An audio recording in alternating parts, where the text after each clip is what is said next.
Баршаларыңызға қайырлы күн достар. Бүгін сіздерге медовый рулеттің, яғни балды рулетінің рецептін ұсынамын. Өте оңай жасалынады және де жұмсақ, нәзік болып шығатын рецептердің бірі. Міндетті түрде рецепт сақтап алып, жасап көруге кеңес беремін. Ең алдымен таза ыдысымызға сары майымызды, шекерімізді және де балымызды салып, газдың баяу отында жақсылап ерітіп аламыз.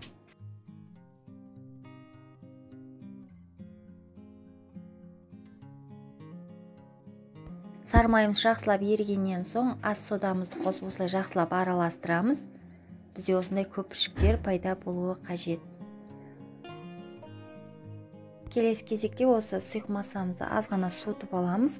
Азғана суығаннан соң 2 жұмыртқамызды салып, миксермен жақсылап тұрып араластырып аламыз. Содан соң осы массамыздың үстіне ұнымызды аз-аздан салып отырып, миксердің жай жылдамдығымен араластырамыз. Біздің массамыздың сұйықтығы осы видеодағыдай болуы қажет.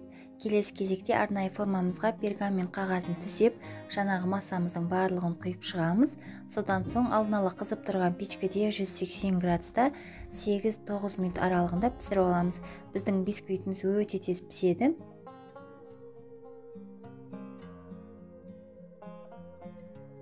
Сол аралықта біз кремін дайындап аламыз. Ол үшін сливке және де қант ұнтағы қажет. Миксердің жай жылдамдығымен жақсылап миксерлеп отырамыз. Біздің креміміз қоюланғанша араластыруымыз қажет. Көріп тұрғандарыңыздай біздің медовый бисквитіміз пісіп дайын болды. Өте жұмсақ болып шығады. Енді пышақтың көмегімен бисквитіміздің жандарын кесіп аламыз. Ал кесіп алған жандарын рулеттің бетін әсемдеуге алып қаламыз.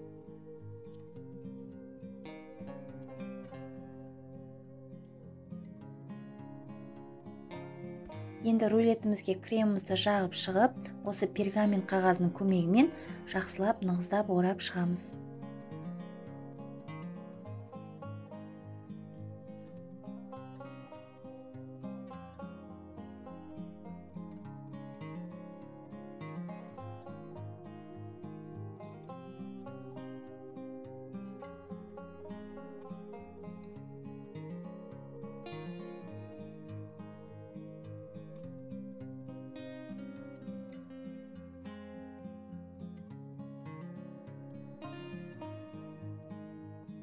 Жаңағы қалған кремімізді рулетіміздің үстіңгі жағына жағып шығамыз.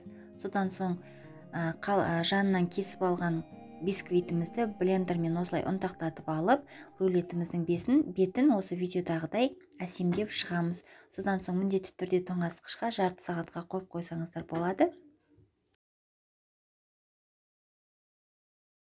Достар, көріп тұрғандарыңыздай біздің рулетіміз дайын болды. Менде тоңазытқышта 45 минут тұрды. Енді сіздерге кесіп көрсететін боламын.